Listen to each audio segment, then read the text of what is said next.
2018, compared to a statewide rate of 16 to 18%. Why is it that we have more adults smoking than anybody else in the state? What does smoking lead to? It can lead to cancer, heart disease, emphysema, COPD, many, many things. And it has consequences not only to the health of individuals and families, but to the healthcare system as well. So, in terms of the Robert Wood Johnson rankings, we're looking at a number, but we're also, in terms of planning and getting together in our communities to talk about solutions. So when we do planning and we do a community health assessment, we also want to get input from the community. And I brought some surveys today for you to complete because we are in the process of updating our community health priorities. One of the functions of the health department is to do a community health assessment, a comprehensive one every 4 years. And this year we're doing an update. And our priorities, and this is with broad input, over 1,000 people provided input the last time we did this. And the priorities that were determined by the residents of the county were broad categories that had to do with improving access to mental health and substance abuse services, reducing rates of chronic disease. And when we talk about that, we talk about improving access to healthy food, more opportunities for exercise and programs for youth and elderly and everybody in between to allow us to be able to move more, because as a society we're simply too sedentary. And finally, improving maternal and child health. So improving services for women of childbearing age and pregnant mothers and young children, because if we can keep them healthy in a community where you have healthy mothers and healthy children, your overall health outcomes are going to be so much better. It's used across the world as an indicator for health improvement when you have healthy women and children. So those are some of the things that we're doing, and those are some of the factors. I could probably go on for a long time, but my colleagues have really kind of drawn out some of the really important issues that we've been talking about. Vanessa, let's segue from what you said, survey. We have any first questions, first off? Any show of hands? Okay. We have somebody coming down. One of the questions I'm going to have while we're setting up is, we have parents who work, it's not unusual, 2, 3 jobs, somebody's working on a 9 shift. Nobody is looking after, a lot of times, the parent. Mom may have diabetes, dad has a bad heart. Oftentimes, and I think, I'm kind of curious what you folks hear, that we can't be proactive, and oftentimes we have to be reactionary to healthcare because people just don't have the time, they don't have the access to preventative health care. How are we dealing with that? Which I would think if you can be proactive, if people eat better and they take care of themselves first, then they don't have to go to health facilities, and they've got more time to watch over their children as well. How is that, the economics of the county, and how does that play into any roles that you have? Anyone? Well, one of the things that we've talked about, everybody at this table, is access to care.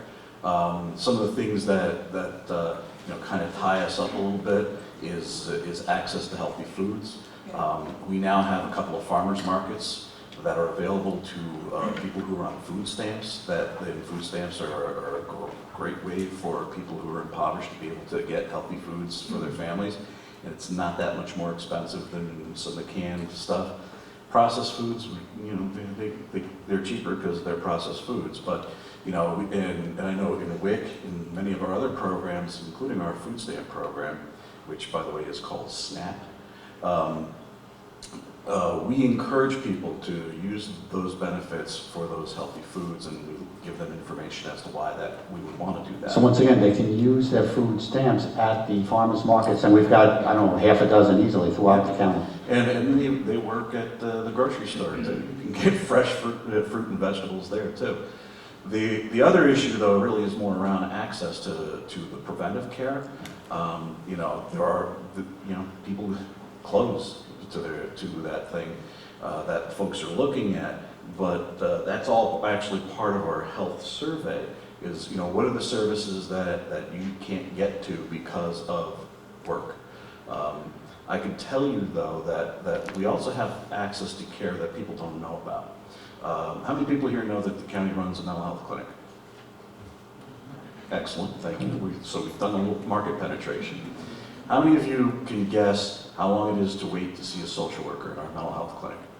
Same day service. Lori, you know that. You planted her. We went to a model of care in our mental health clinic that basically, if you come in the morning, you're going to get seen by a social worker that day. And if you're having a real critical issue, you're probably going to be able to get in front of a psychiatrist that day too. It's called open access. It's an innovative model to clinical care, so for the last 2 years we've been able to operate that way. As a matter of fact, my colleagues in some of our other counties were impressed because they've had family members come to our open access program and were amazed that they could be seen that day that they walked into the clinic. That's unusual for a mental health clinic, but I believe that it's a good thing for Sullivan County residents to be able to participate in. The issue that we often run into, that Kathy and a few of my other colleagues were talking about, are those people who have serious mental illness who are having a hard time engaging in their recovery. And so we're trying to create different models to be able to engage those folks in their recovery. I know Lori is one source of that. I know that Steve and our other ILC in our community are working with us and collaborating on trying to engage these people in treatment, because the best we can do is engage them and help them with their recovery. Okay. Mark? Yeah, kind of to piggyback on what Joe was saying, access is an issue, but so is the general information getting out to people, to all parts of the county, is as much of an issue. And that, I don't know about you, but when I am stuck in things that are bothering me, when I'm stuck in things that hurt me, when I'm in my pain, it's hard for me to look outside of how I feel. And so I might even have access to these services, but I'm so into me and what's going on with me, in my life, my family, that I don't see that. And part of what grassroots outreach does is says, hey, everybody at the table, instead of us just operating individually, we are one.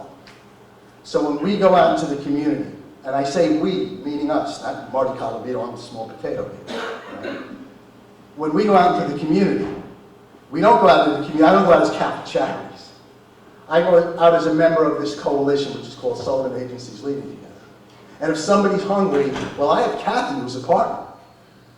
And if somebody needs some preventative services, well, I have Nancy, who's a partner. And if somebody needs mental health services, well, Melissa Stickles, a huge partner. And on and on and on. So part of it is access, but part of it is also kind of getting the Marty Calavitos of the world who are in pain and are suffering and can't see the forest for the trees, that there is some stuff out there. And you can access it as well. So Good. Dustin, yeah, a woman over here? Yes. Hi, my name is Star Hesse, and I very much appreciate that you're holding this healthcare forum for dialogue on how we can help increase the Sullivan County health situation and rankings. My question is, I know that some of the people at this podium know about the New York Health Act, which is a bill in the legislature in Albany.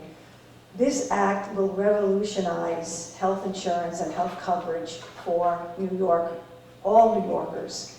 It will provide comprehensive, expanded coverage for all New Yorkers, regardless of their age, their income, their employment status, if they have previously existing conditions, or their immigration status.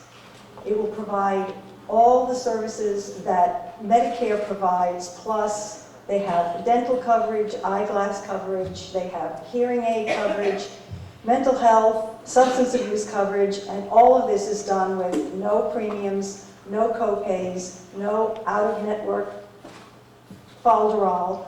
This whole program is actually been passed by the New York State Assembly, and it is now sitting, or will be sitting, before the Senate for the second year to try to get them to approve it as well.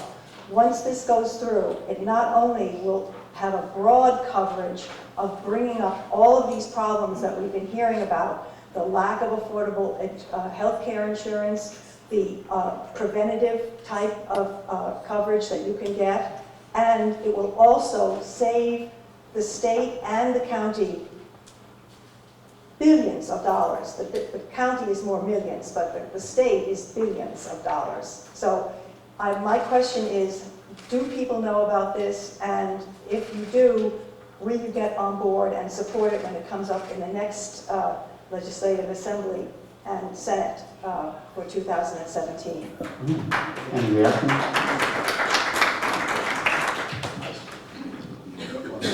I can tell you that the county is well aware of it, and as you know, Star, the county has passed a resolution in support of this legislation and its passage. So we're aware of it. I think the better question is asking the crowd. Is the crowd aware that there's this legislation pending? Folks aware? Okay, well now you are. I'm glad you all came tonight. Could I just say that I do have some literature on this, I will put it in the back, and I was very glad to see Senator Bonasek here, because he is going to be critical in getting this stuff passed to the Senate. Literature's there, great. Dustin? Yes. Hi, not a question yet, but some comments, but I can allow a brief introduction. I'm Lowell Feldman, I'm a resident of Bethel. I've been in the healthcare field in a private sector for 40 years as a nursing home administrator and operator and consultant, sitting on many boards across this state on developing geriatric and other care. I also sit on one of the largest outpatient mental health programs at downstate New York, New Horizons Counseling Center, on their board of directors due to my background in caring for people with chemical dependencies. I can go on, but I'm not running for office. I leave that to Mr. Alvarez and his Honorable Senator Bonacek, who I visit his office frequently, many years on issues of healthcare and legislation. I'm out of that business now, thank goodness. It turned my hair white. But as far as solutions go, and Nancy McGraw knows my name. Nancy McGraw knows my name. As far as solutions go, there are new solutions, and they're in the world of technology, and that's what I'm doing. I'm not here for a sales pitch. But the world of telehealth and telemedicine, when you say it to people, they look at you cross-eyed like, what are you talking about? I have an article with me today where USDA, that funds you, funded $101.5 million to rural areas for upgrade programs using telehealth. I tried to approach this county a few years ago to participate in a grant where we could have accessed close to $1 million, but it fell short on some tables. I'm not pointing fingers, but it's a new solution. The people I'm dealing with, we're working in areas of Colorado and Utah, in the independent areas, close one, Rochester, New York. Rochester, we put telehealth in the school systems. You want to talk about telehealth? All right, I don't want to do a commercial on telehealth. We're not doing that. We're not doing a commercial. Right. But I am offering a solution, not to fall on deaf ears, that it is a solution. Okay. It's due to the legislation in this state, it's now a reimbursable solution, only as of this year, and I don't think many counties are aware of it. As far as your district goes, Montefiore is your district. I sat on their committees. When's the last time they were here? You cannot wait for this. They were here about 3 weeks ago. Well, I'm glad, but it's been 2 years since they started. You can't wait for them to shell out the funds. If you wait, the funds will be gone. I'm not advertising. Thank you for the opportunity, but I will leave you some literature and my card. And as a citizen of Sullivan County, more than happy Which we all to are. provide services. Great, thank you. Thank Justin? Yeah. Les? You guys start your hand first. How you doing? I'm Les Crist. Nancy was talking about prevention a little while ago. I have not heard a lot about one of the elements that I would call prevention for sure. That's what I say is health initiatives, walking, running, exercise, preventative things such as that. When Walter Rulin was the head of Frontier Insurance, he had a corporate culture of good health. He had people out there running, walking, and so forth. Perhaps there's some way of getting our county as a county culture of good health. It doesn't cost anything to get out there and walk for a mile, then go to 2 miles or to run, so forth and so on. There's basketball courts around, and I think this is one element that perhaps we should bring into this health forum is a culture of exercise and good health initiatives. Any comment on that? Yeah. Um, And I wonder if SALT, which is Sullivan Agencies Leading Together, Yeah. and that's supposed to be information sharing, preventative efforts, improving access for seniors. How's that working out? Hi, good. Is it? Real quick, I mean, are you folks communicating together? yes. Oh, yes, absolutely. Not just here, I mean in Is it- general. What SALT is it's a group of folks at this table, in the community, boots on the ground people, that have decided to check their egos at the door and say that we're working together, all right? And I just want to say one thing, you said a second. So does SALT work? Yes, SALT works. Does Community General work? Absolutely, Community General Hospital work. Does Community Services work? Yeah, absolutely. We all work, but we work better together. We work better together. And just real quick, I agree, I couldn't agree with you more wholeheartedly about a culture of exercise, but I would beg folks to consider that we are in a county, again, with a lot of pain. And when you're a single person with 3 children, and you're making $350 a week, I can only imagine how hard it must be for that person to make ends meet. And there's some stuff available that helps those people out. But I believe in my heart that prevention is a vision. That treatment is what we do today, and it's very important, and we need it. But prevention is that 401k in our hearts that we contribute to in hopes of, in 10 or 15 years from now, children grow up and make decisions of their own predicated upon righteous information and really, really good development. It doesn't cost anything to have somebody go out there and with the mindset, I'm going to walk for 15 minutes Absolutely. today. Let me say this, Okay, guys, I and- think that Cornell Cooperative Extension, and maybe Bonnie could speak to this, I'm not sure, has a grant I can tell. they've been facilitating over the summertime. And I know they've been having hikes, I know there's one more that's gonna happen in October, they're free. I think you can meet at the government center, if you just look it up, you can find. I'm sorry? October 8th, yes. So so good point, I'm just saying good point, and I think there are some things, I think going back to what Martin says about all of us being together and trying to get the word out, it's a cyclical process. There have been groups over the years, that have always tried to keep agencies together. This that Martin is facilitating now happens, it's in its infancy, but it looks really strong and really good. And it's just not something, you don't do it once and then it's done. Outreach is something that it's, Changing the culture. It's fluid, and you just have to keep going and touching upon also something else that he said, and I don't want to, I mentioned substandard housing. Of course, Federation of the Homeless, we deal with folks with housing issues all the time. And yeah, I mean, health is important and prevention is important, but the fires that Nancy spoke, or whichever one of us here spoke about putting out, are real and they happen every day. I've had people that sat in my office and got public health nursing service for wound care because they were homeless and had no home for the public health nurse to go to. So they actually had their bandages changed and dressed in my office because there was nowhere for them to go.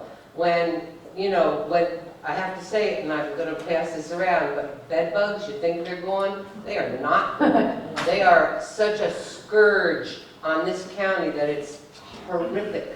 I have people that come in every day with bites and welts all over, and how do they spread? Well, you know what, I'm going to pass this around, but they can, first of all, because bed bugs live solely on blood, it has nothing to do with how you keep your home. Your house could, you could eat off the floor, or it could be the worst pigsty in the world, and bed bugs don't discriminate. And they're carried very similarly. They can be brought by a bag, by a purse, by sitting next to someone, by anything like that. And because folks who are in poverty tend to be they move a lot, They are carrying them from place to place, and because folks are concentrated in big apartment buildings, they just scurry. It's kind of like roaches, except they're worse. And they're really difficult to get rid of. And what some people don't realize is a lot of the landlords will tell the tenants that it is their responsibility to get rid of them. But in actuality, New York State law says that it's not. So you're gonna have this, we'll have this in the back there. We're gonna have it in the Okay. back, but I mean, just one more thing I want to say about this. Children growing up in poor quality housing, plagued by leaky roofs and broken windows and bed bugs and things like that. Chipping paint. They suffer greater emotional and behavioral problems at young ages and later see their school performances suffer. Okay? Residential instability, moving from place to place, even if it's only a couple of blocks. I mean, I had a little girl come in 2 weeks ago with her grandmother, and she was barefoot. And she didn't go to school. I thought, why isn't she in school? And then I looked down at her feet. She didn't have any shoes, nothing on her feet, not even a sandal. And her grandma didn't send her to school because she just took custody of the kids because the mom had a heroin addiction and dropped them off and said, see you later. And she had no shoes. So I think what Martin might have been touching on is you have to meet people where they're at.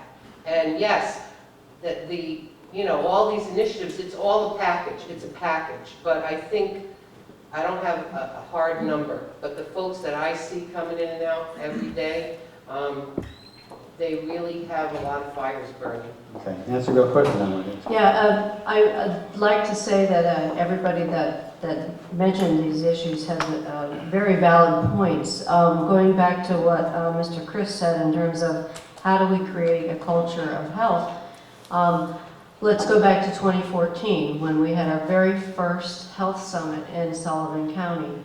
Many of you, I recognize your faces as having been there. Many of the folks at this table were there and came up with some solutions.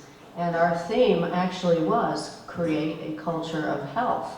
And that's what the Robert Wood Johnson County Health Rankings is focused on. And they actually have a prize that communities can apply for up to $25,000, $50,000 to energize their efforts and build on solutions to create momentum in the right direction. So yes, we have a long ways to go, and that's not to gloss over the poverty and the housing and the social and economic conditions that we have in this county, but there's also a lot of very positive things going on and a lot of planning going on in terms of, our schools have school wellness committees, and they see the rising rates of obesity in younger children. We have more kids under the age of 10 with diabetes now in our country and in this county. I know the schools are taking a Than ever proactive before. approach in terms of menus and changing the dietary needs of the kids. Right, Taking a absolutely. proactive approach. Nutrition and school meals have a lot to do with that, as well as access to healthy food at home. And poverty, 26% of our kids under 18 in this county are living in poverty. Okay, I'm going to take a question. Yes. Dustin? Yeah. Hi. Thank you very much for mentioning the first statistic on your opening, which is the high rate of infant mortality. About 17 years ago, I just became an accidental volunteer with public health, with Nancy's predecessor, and then served about 6 years on the Public Health Advisory Board, learning a lot about the infant mortality rate, learning a lot about solutions and ways to resolve that, and that was kind of shored up with about 12 years now serving as a board member to the federally qualified health center on Lakewood Avenue, Hudson River Healthcare. So being around all these wise people, I've gotten to hear what other communities have done to address the high rate of infant mortality. And I know that here in Sullivan County, prior to your arrival, Doctor, and so I want to preface that with this because this is in no way a sideswipe or an attack, because I feel that you are someone who is very approachable. However, in that time, I've been part of 2 rodeos, to be exact, where we were applying for a PCAP program in our county. And in order to have a successful PCAP program, a PCAP program is wraparound services for high-risk pregnant moms, and it includes like full spectrum of everything. But we need the hospital. We can't do that. You cannot do that program without a hospital. And that was part of the issue the last couple of times when that whole grant process fell through. And I would like to know, what do you think about the PCAP program? What do you think about really tackling this statistic? Because I know every health service provider in Sullivan County uses that statistic in the opening narrative for whatever grant that they're writing. I know that. And I was a little tiny bit disappointed that an elected official here tonight did not know that, but I was glad that you said that, and that was the first thing. Thank you very much, Barry. I'll pass. Jerry? So I'm available all next week if you call the office. So nothing for nothing, but I've been here almost 4 years, so you can certainly, and we work with your OBGYNs and stuff, so please give me a call. We'd love to talk to you about that and grant opportunities. And you're 100% right.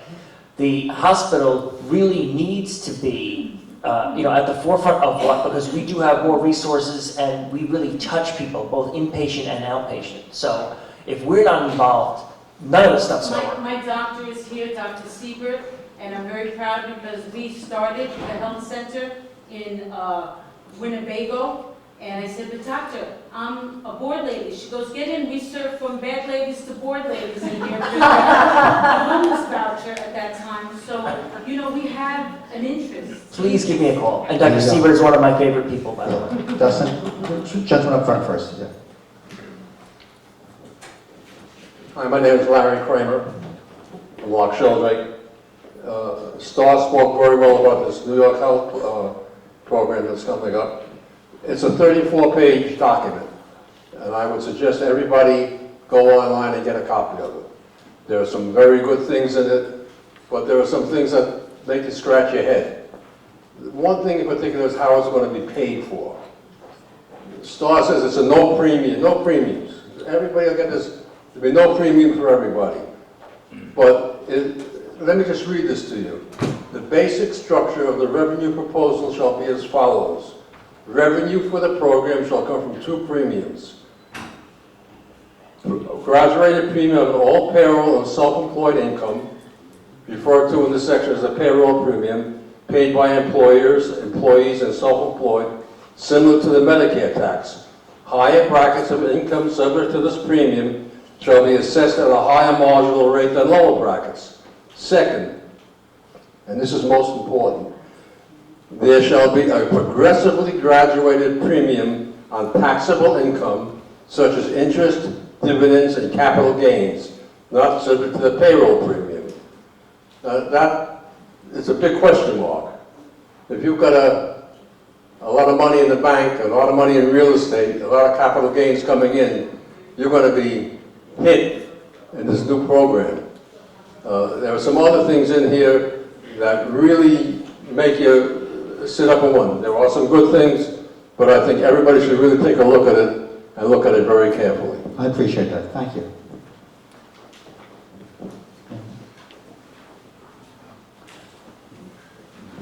Hi. Thank you so much for this excellent panel. My name is Camilla Malick. I'm a candidate for State Senate, and I want to start off by saying that I'm a big supporter of the New York Health Act. There is a book written by an author about food insecurity called Stuffed and Starved.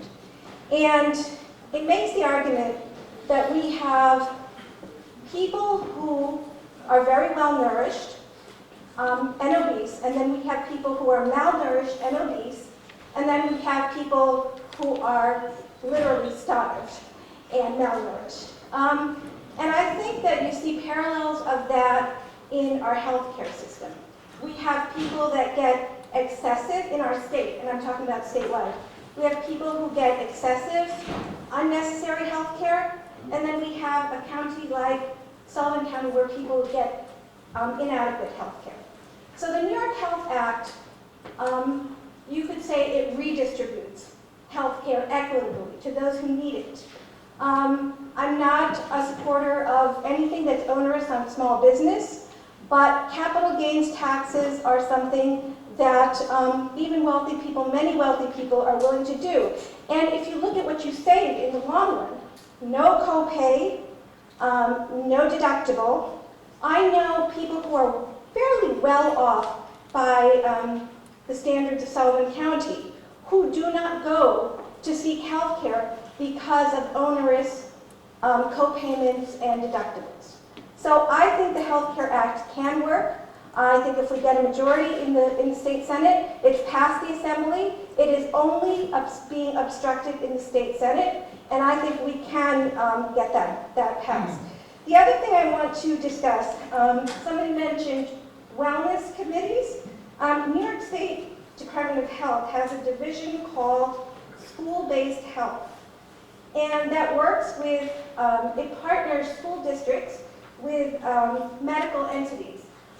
Several counties, I believe there are 20 such programs right now in rural counties that have limited healthcare resources, and it provides a full medical facility within the school-based system.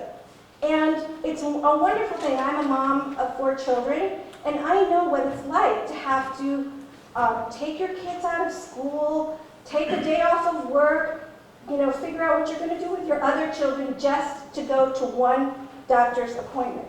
So, somebody mentioned accessibility, preventive care, early intervention. These are all things that are addressed by the school-based healthcare system. And the most important thing is there are no out-of-pocket expenses, none whatsoever, for the families and for the children.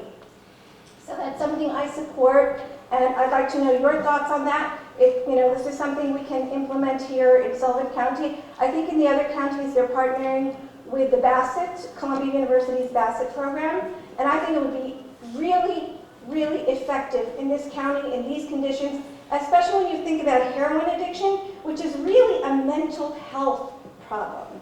I mean, drug addiction is clearly a mental health problem. And, all of the science, all of the social science tells us this is something that really gets conditioned early on at a young age. So I'd like to know your thoughts on that. Thank you. Any questions? Thoughts? Well, I'll try. I'm not that familiar with the past efforts at school-based health centers in the county. However, I will tell you that we're very, very fortunate in this county to have Prasad dental health program, which serves children in every single school district in the county. And they have the operating certificates for all of our schools, and they have a mobile dental van. I don't know if you all know that, but they go to every school and provide free dental care to our children. Part of the issue that we've been exploring in our committee work with our Oral Health Coalition at the Health Department is with the advent of managed care, many of the families don't understand that once you enroll in a plan, you have to pick a dentist. And they may not understand or be told that Prasad will come to their child's school, and so they just pick a dentist. They may not even know where that dentist is. And so that's just one of many things. And if I could just make a point, for the last 20 years, the Community Services Department has had mental health professionals in our school districts. It's called the Treatment Reaching Youth Program. They do a lot of work there. It's a satellite from our clinic operations, and the schools love the fact that we have that resource available to them. Could it be bigger? It could be bigger. And